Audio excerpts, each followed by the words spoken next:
Last part में हमने देखा था कि सॉलिड सॉल्यूशन स्ट्रेंथनिंग किस तरह से होती है और उसमें हमने इलास्टिक इंटरैक्शंस के बारे में देखा था।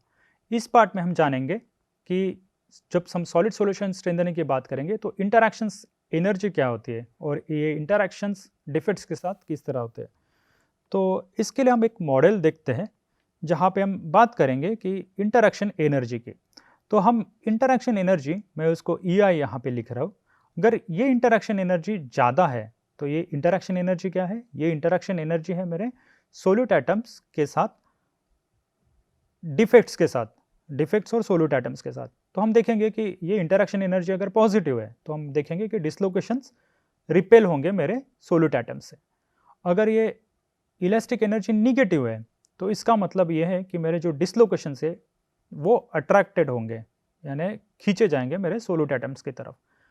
ये यहाँ पे इस तरह से हम इंटरैक्शन एनर्जी के बारे में बात कर सकते हैं। अगर मुझे वैल्यूज़ पता है इंटरैक्शन एनर्जी तो मैं बता सकता हूँ कि कौन सा सोल्यूट एटम डिसलोकेशन का अट्रैक्ट करेगा या नहीं करेगा।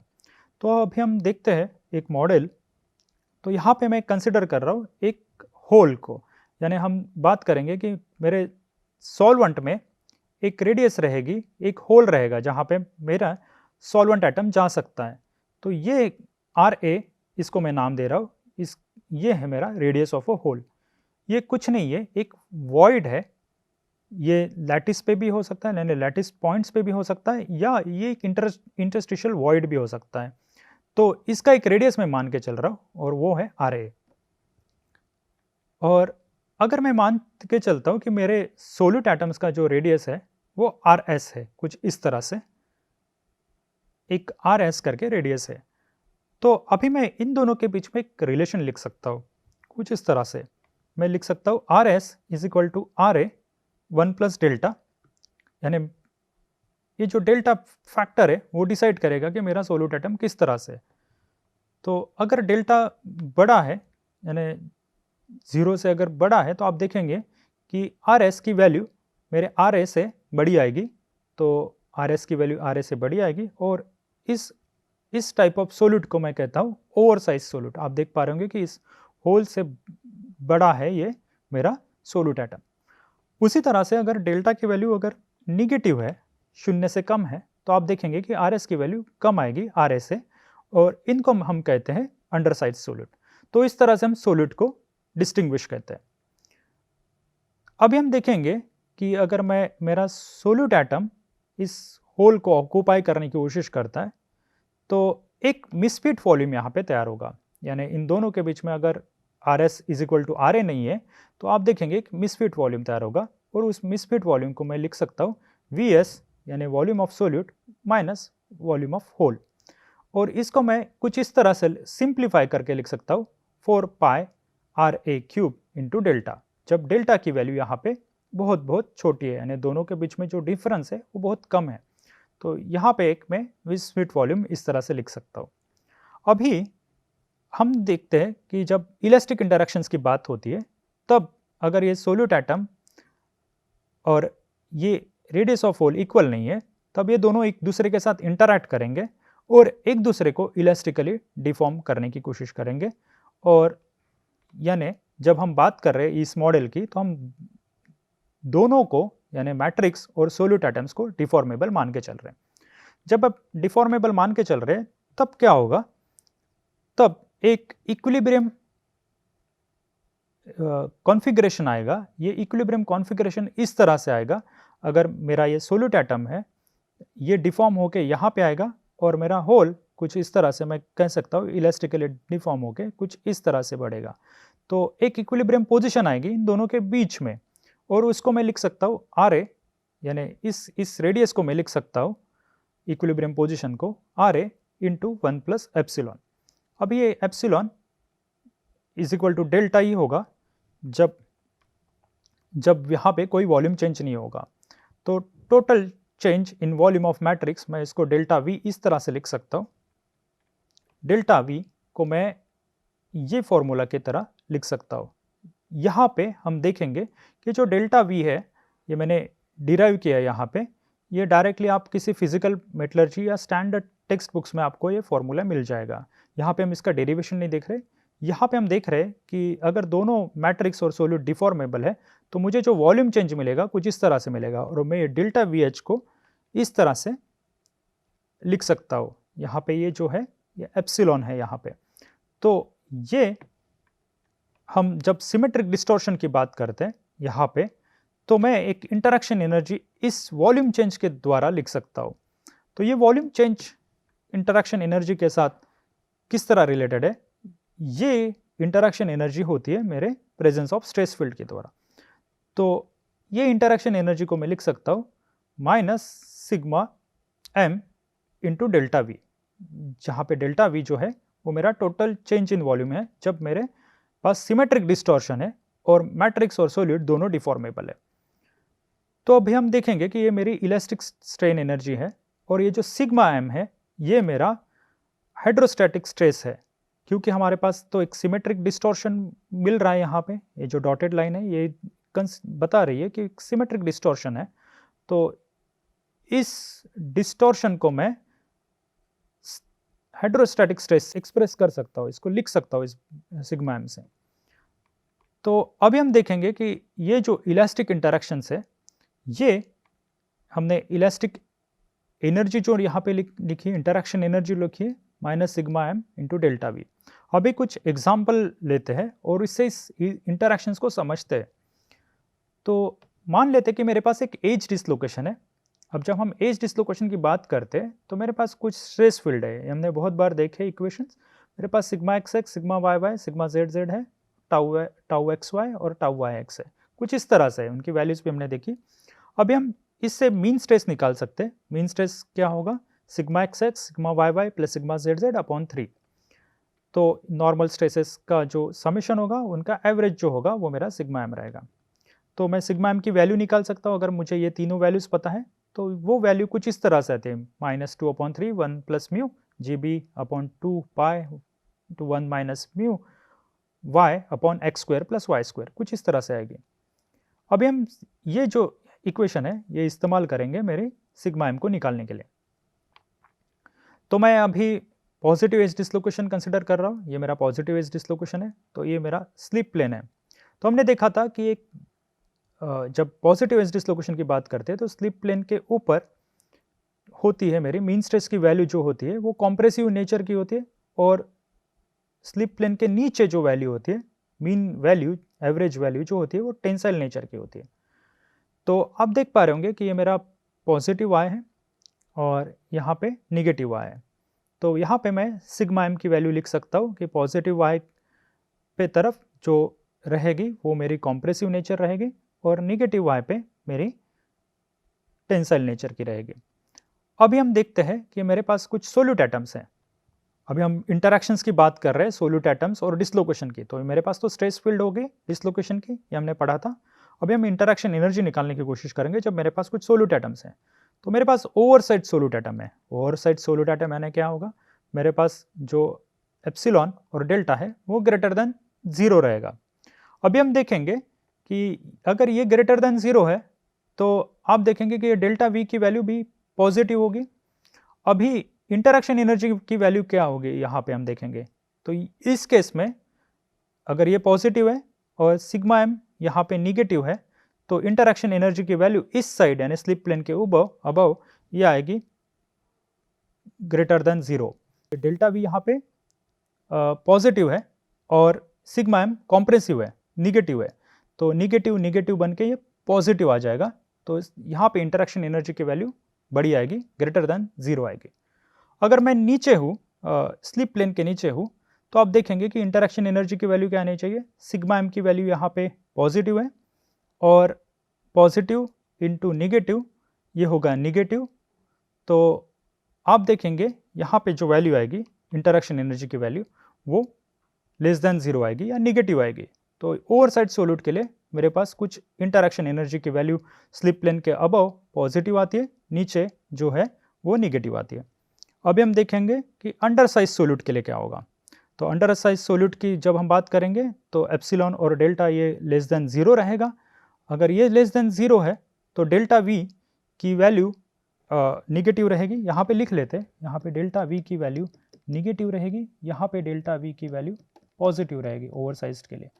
तो अभी हम देखेंगे कि अगर डेल्टा वी की वैल्यू यहाँ पे निगेटिव है तो हम देखेंगे ये जो टर्म है वो पॉजिटिव हो जाएगी, negative into negative delta we ये पॉजिटिव हो जाएगी। पर अब जब सिग्मा एम की वैल्यू कॉम्प्रेसिव है यानी निगेटिव है तो डेल्टा ए की वैल्यू ये आ जाएगी लेस देन 0 या निगेटिव। तो यहाँ पे डेल्टा ए की वैल्यू आएगी निगेटिव। इस केस में यानी स्लिप प्लेन के नीचे जहाँ पे मेरे पास टेंसाइल है डेल्टा ए की वैल्यू आएगी पॉजिटिव। तो हमने देखा कि डिसलोकेशंस या सोल्यूट एटम्स की इंटरेक्शन एनर्जी अगर निगेटिव है तो डिसलोकेशंस अट्रैक्ट होंगे, अगर वो पॉजिटिव है तो डिसलोकेशंस रिपेल होंगे। तो अगर हम देखेंगे तो यहाँ पे डिसलोकेशन हमारे सोल्यूट एटम्स के साइज के साथ हम देख सकते हैं कि किस तरह से इंटरैक्ट करेंगे। तो हम देख पा रहे होंगे कि यहाँ पे इस केस में जहाँ पे अंडर साइज सोल्यूट एटम है मेरे पास, यहाँ पे जो इंटरेक्शन एनर्जी है स्लिप प्लेन के अबव निगेटिव है, तो ये जो सारे सोल्यूट एटम्स हैं वो स्लिप प्लेन के अबव आके इस तरह से ऑक्यूपाई करेंगे, मेरे डिसलोकेशन के साथ इस तरह से इंटरैक्ट करेंगे। ये जो अंडर साइज सोल्यूट एटम्स है वो स्लिप प्लेन के नीचे नहीं जाएंगे, वो अबव ही रहेंगे। अगर मैं ओवर साइज सोल्यूट एटम की बात करूँगा तो ओवर साइज सोल्यूट एटम यहाँ पे हम देखेंगे ये जो स्लिप प्लेन है इसके नीचे ओवर साइज सोल्यूट एटम की इंटरेक्शन एनर्जी नेगेटिव है, तो ये ओवर साइज सोल्यूट एटम मेरे स्लिप प्लेन के नीचे जाएंगे ना कि अबव आएंगे। तो आप देख रहे होंगे कि ये जो सोल्यूट एटम्स है वो अपने साइज के हिसाब से एक डिस्टॉर्शन तैयार करेंगे और इंटरेक्शन एनर्जी कुछ इस तरह से आएगी और उस इंटरेक्शन एनर्जी के द्वारा हम लिख सकते हैं कि सोल्यूट एटम्स कौन सी साइड को प्रीफर करेंगे, यानी स्लिप प्लेन के अबव जाएंगे या बिलो जाएंगे, वो हम बात कर सकते हैं इस इलास्टिक इंटरैक्शंस के द्वारा। ये हो गई मेरी सोल्यूट और डिसलोकेशंस की इंटरैक्शंस। अब हम कुछ वैल्यूज़ देखते हैं, यानी कितना राइज हुआ जब मैं कुछ परसेंटेज ऑफ अलॉय एटम डालता हूँ तो मेरा स्ट्रेंथ कितना बढ़ता है। तो हम इंटरस्टिशियल एटम्स की जब बात करेंगे, ये हम बात कर रहे हैं स्टील्स के अंदर, तो मैं अगर कार्बन और नाइट्रोजन डाल रहा हूँ स्टील्स के अंदर तो आप देख पा रहे होंगे स्टील के अंदर, यानी मैं बोल रहा हूँ आयरन के अंदर, तो मेरा सॉल्वेंट जो है वो आयरन है। तो अगर मेरे पास कार्बन और नाइट्रोजन है जो कि इंटरस्टिशियल एटम्स है, वो मैं स्मॉल अमाउंट में भी डालूंगा तो मुझे स्ट्रेंथ ज़्यादा मिलेगी। उसके बाद देखते हैं कि ये जो सारे एलिमेंट्स है सिलिकॉन, मैग्नीज, मोलिब्डेनम और निकेल, ये जो सारे सोल्यूट एटम्स जो है वो आयरन के साथ सब्स्टिट्यूशनल सॉलिड सॉल्यूशन फॉर्म करते हैं। और आप देख रहे होंगे कि सिलिकॉन ज़्यादा स्ट्रेंथ बढ़ाता है as compare to nickel, moly और मैग्नीज। तो इस तरह से हम देख सकते हैं कि मेरे सोल्यूट एटम्स डालने से स्ट्रेंथ मेरी बढ़ सकती है और वो बढ़ती है मेरे इलास्टिक इंटरैक्शंस के द्वारा डिफेक्ट्स के साथ। अभी हम इलास्टिक इंटरैक्शन देख लिए, अभी हम दो इंटरैक्शंस और देखते हैं जो कि हमने बात की थी, मॉड्यूलस और इलेक्ट्रिकल इंटरैक्शन। ये मॉड्यूलस इंटरैक्शन सबसे पहले प्रपोज किया था फ्लिशर ने और हम इसको कुछ इस तरह से समझते हैं। तो अगर मेरे पास ये ग्रीन कलर के जो एटम्स है यहाँ पे मैं इसको सॉल्वेंट मान के चल रहा हूँ और रेड और येलो जो है कलर के एटम्स इनको मैं सोल्यूट मान के चल रहा हूँ। और ये जो रेड सोल्यूट है, ये रेड सोल्यूट की जो इलास्टिक मॉडुलस है या शेयर मॉडुलस है वो बड़ी है एज कम्पेयर टू मेरे सॉल्वेंट एटम्स के साथ, और ये जो येलो कलर के एटम्स है इनकी इलास्टिक मॉडुलस है कम है मेरे सॉल्वेंट एटम्स के साथ। तो मॉड्यूलस इंटरैक्शन या फ्लिशर इस तरह से बात करते हैं। तो हम देखते हैं कि जिसमें अगर सोल्यूट एटम की इलास्टिक मॉडुलस बड़ी है यानी वो इलास्टिकली हार्ड है, वो मेरे डिसलोकेशन को रिपेल करेंगे। और यहाँ पे हम देखेंगे जो इलास्टिकली सॉफ्ट है, यानी इस केस में येलो जहाँ पे मेरी शेयर मॉडुलस कम है, यहाँ पे हम देखेंगे कि जो डिसलोकेशन है वो इलास्टिकली सॉफ्ट सोल्यूट की तरफ अट्रैक्ट होते हैं। तो ये हो गया मेरा मॉड्यूलस इंटरैक्शन। यहाँ पे हम देख रहे होंगे कि ये जो मैंने एटम्स इस तरह से लिए, यहाँ पे कुछ लिटिल डिस्टॉर्शन है सोल्यूट एटम्स के द्वारा। तो यानी इन दोनों के साइज डिफरेंस जो है सोल्यूट और सॉल्वेंट एटम्स में ज़्यादा नहीं है। तो पर हम ये पॉइंट यहाँ पे मार्क कर सकते हैं कि अट्रैक्शन जो है डिसलोकेशंस का वो अट्रैक्टिव रहेगा अगर इलास्टिकली सॉफ्ट सोल्यूट है और रिपल्सिव रहेगा जब मेरा सोल्यूट इलास्टिकली हार्ड है। ये हो गया मेरा मॉडुलस इंटरैक्शन। अब हम इलेक्ट्रिकल इंटरैक्शन की बात करते हैं। जब इलेक्ट्रिकल इंटरैक्शन की हम बात करेंगे तब हम देखते हैं कि अगर मेरे पास कुछ इस तरह से लैटिस है सॉल्वेंट का और आयोनिक सॉलिड से मैं मान लेता हूँ, तो मेरे पास कुछ कैटायंस है और अनायंस है। तो मेरे पास कुछ कैटायंस है और अनायंस है और यहाँ पे कुछ डिसलोकेशन है कुछ इस तरह से। तो ये जो डिसलोकेशन है यहाँ पे आप देख रहे होंगे कि मेरे पास नंबर ऑफ कैटायंस और अनायंस ये इक्वल नहीं है यहाँ पे। तो यहाँ पे जो डिसलोकेशन रीजन होगा वो वहाँ पे एक चार्ज इम्बैलेंस तैयार होगा। तो यहाँ पे आयोनिक सॉलिड्स में अगर डिफेक्ट्स है, लाइन डिफेक्ट्स है, तो मेरे पास एक चार्ज इम्बैलेंस होगा और इसके वजह से वो कुछ सोल्यूट एटम्स को अट्रैक्ट करेंगे इलेक्ट्रोस्टैटिकली या रिपेल करेंगे।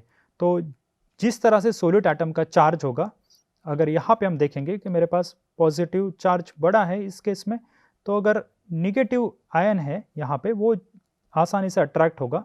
अगर पॉजिटिव आयन आएगा तो वो रिपेल करेगा, क्योंकि यहाँ पे जो चार्ज इम्बैलेंस है वो पॉजिटिव है। तो ये होते हैं मेरे इलेक्ट्रिकल इंटरैक्शंस। ये होता है इलेक्ट्रोस्टैटिकली अट्रैक्शन और रिपल्शन, डिसलोकेशन और सोल्यूट एटम्स के बीच में। अभी हम ज़्यादा महत्व देते हैं, यानी इलेक्ट्रिकल इंटरैक्शंस की हम बात करेंगे, ये स्मॉल होते हैं इलास्टिक इंटरैक्शंस की तुलना में। तो इसलिए सबसे ज़्यादा स्ट्रेंथनिंग हम जब कंसिडर करते हैं तब इलास्टिक इंटरैक्शंस को ज़्यादा महत्व देते हैं। अभी हम कुछ और चीज़ देखेंगे जहाँ पे हमने बात की थी कि केमिकल इंटरैक्शंस। तो हमने कुछ स्टैकिंग फॉल्ट के बारे में देखा था, तो एक प्लेनार डिफेक्ट है। अभी हम देखेंगे कि यहाँ पे जो रीजन्स है, ये जो रीजन्स है वो हाईली एनर्जी रीजन्स होगी और इसके वजह से क्या होगा, कुछ सोल्यूट एटम्स यहाँ पे सेग्रीगेट हो जाएंगे। तो यहाँ पे मुझे कुछ सोल्यूट एटम्स यहाँ पे सेग्रीगेट हो जाएंगे इस पार्शियल डिसलोकेशंस के ऊपर। और अब देखेंगे कि अगर ये मेरा मैट्रिक्स है इस साइड या इस साइड मैट्रिक्स है, तो उसकी तुलना में यहाँ पे जो सोल्यूट एटम्स मिलेंगे मुझे, उनका कॉन्सेंट्रेशन ज़्यादा रहेगा। और अगर ये कॉन्सेंट्रेशन ज़्यादा है तो आप देखेंगे कि एक केमिकल इंटरैक्शन होगा और ये जो फॉल्टेड रीजन है यहाँ पे, ये यहाँ पे एनर्जी ज़्यादा थी, मैंने इसलिए बोला कि यहाँ पे सोल्यूट एटम्स सेग्रीगेट हो जाएंगे, तो इनकी जो एनर्जी है वो कम हो जाएगी और ये जो सोल्यूट एटम्स है इस स्टैकिंग फॉल्ट को स्टेबलाइज करने की कोशिश करेंगे। तो यहाँ पे हम देखते हैं कि सेग्रीगेशन होते हैं मेरे मोबाइल सोल्यूट एटम्स के स्टैकिंग फॉल्ट के ऊपर और ये क्या करते हैं, मेरे स्टैकिंग फॉल्ट एनर्जी को डिक्रीज करते हैं और हम देख सकते हैं कि विड्थ ऑफ स्टैकिंग फॉल्ट बढ़ेगा, तब ये स्टैकिंग फॉल्ट स्टेबल हो जाएगा और एनर्जी सारे दोनों डिसलोकेशंस की डिक्रीज होगी। इसके वजह से हम देखेंगे कि एक लॉकिंग फोर्स तैयार हो जाएगा मेरे डिसलोकेशंस के ऊपर। अगर ये स्टेबल हो गया यहाँ पे तो ये डिसलोकेशन मूव नहीं करेगा, एक लॉकिंग फोर्स होगा और इसके वजह से मेरी स्ट्रेंथ बढ़ेगी मटेरियल की। अगर मेरे ये सोल्यूट एटम्स लॉक कर रहे डिसलोकेशंस को तो स्ट्रेंथ बढ़ेगी और इसको हम कहते हैं सुजुकी इफेक्ट। सुजुकी इफेक्ट क्या है, स्पेशली ये स्टैकिंग फॉल्ट्स के बारे में बात करते हैं। स्टैकिंग फॉल्ट्स जब पिंड हो जाते हैं या लॉक्ड हो जाते हैं मेरे सोल्यूट एटम्स की वजह से, इसको ये जो एटमॉस्फेयर है यहाँ पे यानी इंक्रीज कॉन्सेंट्रेशन है सोल्यूट एटम्स का, इनको हम कहते हैं सुजुकी एटमॉस्फेयर और इस इफेक्ट को कहते हैं हम सुजुकी इफेक्ट। तो ये चार इंटरैक्शंस हमने यहाँ पे देखे, elastic interactions, modulus interactions, electrical interaction और केमिकल इंटरैक्शंस। तो इस पार्ट में हमने सॉलिड सॉल्यूशन स्ट्रेंथनिंग के बारे में जाना है और जब हम सॉलिड सॉल्यूशन स्ट्रेंथनिंग के बारे में जानते हैं तब हमने इंटरैक्शन एनर्जी के बारे में बात की। इंटरैक्शन एनर्जी के बाद हमने सॉलिड सॉल्यूशन स्ट्रेंथनिंग में सोल्यूट इंटरैक्शंस डिफेक्ट के साथ कैसे होता है, यानी इलास्टिक इंटरैक्शंस क्या होते हैं ये देखें। इसके बाद हमने देखा है मॉडुलस इंटरैक्शंस, इसके बाद हमने देखा है केमिकल इंटरैक्शंस और इलेक्ट्रिकल इंटरैक्शंस। इन सब में से इलास्टिक इंटरैक्शन जो होता है वो सबसे ज़्यादा स्ट्रेंथनिंग देता है, इसलिए हम इसको ज़्यादा महत्व देते हैं। अभी के लिए यहीं पे रुकता हूँ। नेक्स्ट पार्ट में हम जानेंगे कि इन सेग्रीगेशंस के वजह से या सोल्यूट एटम्स की वजह से हमें कौन सी स्ट्रेंथनिंग मिलती है स्टील्स में। धन्यवाद।